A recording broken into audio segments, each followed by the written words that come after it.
Maqaan kiyya Roobee Gammadaa Dhugoo jedhama. Gandee Malkaa Galmaarraa dhufe zoonii Adoolee iddoo addaa garee Harruurraa dhufe. Gaheen keetii maali? Gaheen kiyya Jadhaaba Abbaa Gadaa jedhama Foollee. Jal'aabni maali? Foollee Jadhaaba jechuun naga eegsisaa jechuudha. Yogama mootummaatti deebiin akkuma walii galaatitti seerri kun iddoo inni irraa madde gadaa kanarraa madde gadaa dimokiraasii kanarraa madde waan ta'eef yogama mootummaatti deebitu wotaadara poolisa isa jedhan kana. Bulchiinsa nageenya jechuudha. Bulchiinsa nageenya gadaa kenna enna nagaa naannoo sanii eegsinna qachaasa enna ardaasan kabanya jechuudha. Jilla ka walii gala guyyuma torbaa keessatti jilli maal akka fakkaatu ka'umsa harkaatee akka xumuraatti namni nyaata ontoo wal qabatee haala jiru akkasumas immoo nageenya jiru wal qabsiisee bareedinaallee haala uffataallee haala aadaallee wal qabsiistee deeqaa muraasa keessatti ibsan. Jilli baay'ee nutti tola nu gammachiisallee.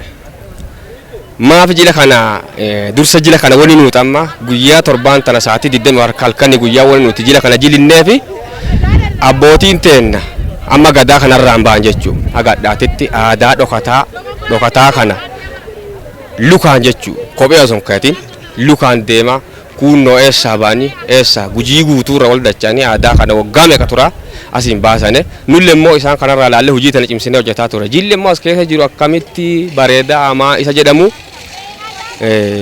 hagasaa bareedina isaa ibsuu nutti ulfaata baay'ee ibsuu nutti ulfaata.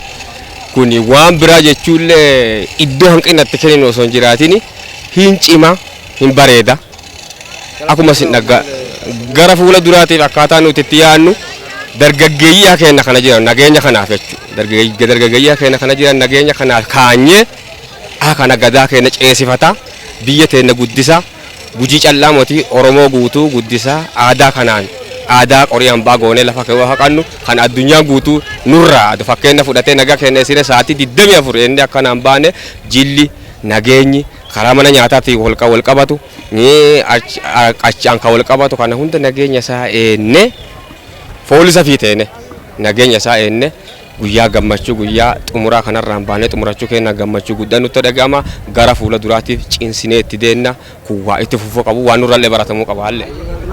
Aje beemeeqa keetii fi gahee hojii keetii akkasumas immoo eessarraa akka dhuftee ni ibsita. An kan dhufe asuma aanaa ardaa jilaamee bokkooti kan jiraataa jira maqaan kiyya Amaanuel Neenqoo jedhama. Haalli keessa turre akkaatuma gahee hojii kiyyaa kanuma Jadhaaba abbootii gadaa jedhamanii Jadhaaba jechuun abbaa gadaattii fi nagaa isaa kan marsee nagaa isaa kabachiisu yeroo inni bahu kan baasu akkasuma yeroo inni gara manaa ofiitti deebi'u kan gara mana isaa galchuudha. Gahee hojii kiyyaa kanaa jechuudha. Haalli amma guyyaa torbaas turtaniirtu asitti torbaan guutuu as turtanii haala jiru guyyaa jalqaba irraa haga dhumaatti maal fakkaata nageenyi jilli akkasumas immoo haalli bareedina jiru illee wal qabsiiste.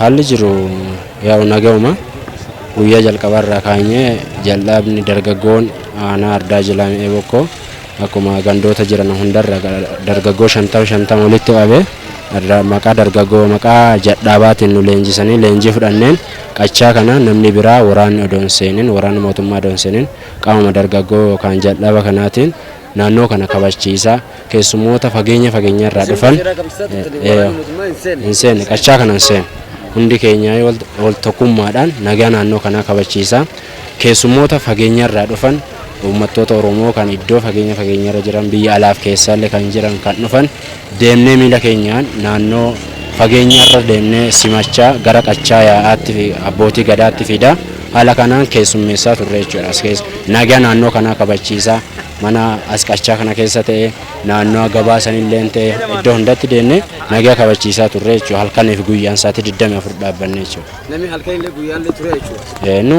ka eegu. Jilli maal fakkaata? Baay'ee bareedaadha akkuma isin argitan kana baay'ee namatti tola. Qaamonni gugurdoon akka naannoo irraa kaasee Oromiyaa godinoota adda addaa irraa kabajamoon naannoo hedduu irraa walitti qabamanii jila kanarratti argamuun isaanii baay'ee nu gammachiiseera nullee gammanneerra dargaggooti keenyallee gammadaneeranii jila kana bifa kana fakkaatan walitti qabnee nagaa naannoo kanaa kabachiifnee adoo walta bu'iinsi hin jirre nagaan xumuruu kennaa guddoo gammanneerra jechuudha. Maqaan kee Yoseef Nugusee Bokkoodhama. Ka dhufe aanaa Wadararraa dhufe gadaani amma itti seenatu gadaa nagaa kan nuteetu gadaa jaalala gadaa tokkummaa waan dudhannee kan argan nageenni badee akka argan jedhee yaada kana qaba. Taanii fi uummati keenya kana dhagguu kiyyaa fi baay'ee gammada aadaa ta'een uummata keenya kan gargar baqatee ture kan gargar badee ture guyyaadhaa kana bifa kanaan isaan baalli 75ffaa guyyaadhaa kana geennee dhagguu kiyyaa fi baay'ee itti gammadeera. Oromoo hundi yooyyaa baga jiraattane baga gammaddane baga itti isin gee jedhuu barbaada. Haalli sirni maal fakkaata guyyaa torbaan kana keessatti haalli jiru maal fakkaata bareedinni miidhaginni akkasumas immoo aadaa calaqqabamaa ture wantoonni adda addaa asitti argaa turre walii wal qabsiistee maal fakkaata? Oromoon faa isaalleen baay'ee namatti tola dubbii isaalleen akkaataa inni diqqaaf guddaa itti kabajulleen baay'ee namatti tola baay'ee na gammachiiseera jedha kiyyata. Shaksoraa dhufe. Haala jiru maal fakkaata? Haalli jiru baay'ee namatti tola.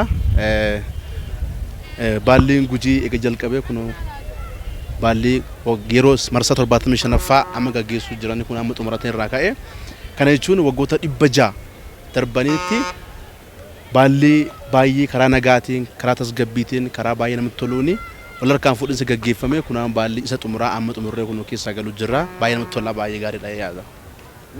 Haala jiru haala waliigaa amma jilleeffamaa ture torbaan tokko keessatti amma torbeeffanneera torbaan kana keessatti waan mul'ataa ture waan jiru haala waliigala akkasumas immoo haala calaqqisiisa aadaa haala abbootii keenya akkasumas immoo baalli kanarratti yookaan immoo jila kanarratti waa argaa jirte waan taajjabde hunda beeksisutti. Baalli kanarratti hin arge namoonni baay'een yeroo amma fakkeenyaaf filannoo wayii gaggeeffamu tokko yookiin namni wal lolee wal dhabbiin garaagaraa gaggeeffame sababa adda addaatti namni aangoo walii kennuu danda'a. Garuu akka baalli gadaa Oromoo Gujiitti wanni baay'ee namatti toluuf wanni baay'ee nama dinqu karaa nagaa fi tasgabbii ta'een aangoo waggaa 8 guutuu wal bira tursanii aangoo waggaa 8 guutuu wal amananii walitti kennanii karaa nagaatiin dhuma waggaa irratti ammoo eenyuun atu waliin dhabii akkuma gammadaan fudhatanii gammadaan deebisanii namaa kennan waan baay'ee namatti tolu waan baay'ee nama gammachiisu haala as keessa ture ammoo kan baay'ee nama dinqu haalli uffannaa haalli nageenyaa haalli nyaataaf dhugaatii sabaaf sablammoonni garaagaraa yeroo jalqabaatiif asitti dhufanii sirna kana qoodamuu irratti kanaan dura afaan namoota Gujii ta'e qofatti muraasatti dhufee sagantaa kana hirmaataa ture har'a immoo akkuma walii galaatti guutuu Itoophiyaatiin ala kan biyya alaa turan kan biyya keessa jiran hundi isaanii asitti hirmaatanii kan gaggeessaa turanii waan aadaa keenya guddisuu irratti gahee maal qaba jettee?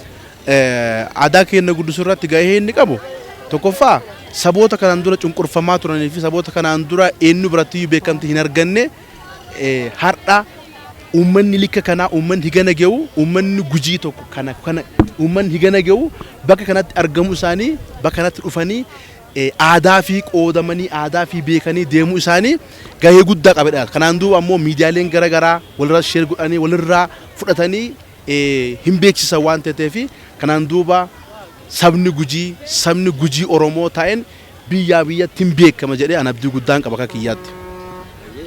Saba kanaan dura cunqurfamaa ture amma immoo biyyatti mul'isne hin jirra jennee kaanee aadaa keenya guddisuu nutulleen kaana jabaannee hojjannee dhiyaata. Nuti hundi amma lubbuun jiraannee gadaa kana dhaqqabneerra gadaa dhufu gadaa itti aanu gadaa muudanaa jechuudha isa dhufa gadaa jalqabaa jechuudha gadaan amma roobalee kun 5ffaadha mudanni itti aanee waggaa 8 hadhaa duuba aangoo dhufee fudhataa kanaafuu hunda keenya waaqayyoon nu haa eebbisu hunda keenya gooftaan nu haa gargaaru gadaan quufaa gabbinaa gadaa roobalee.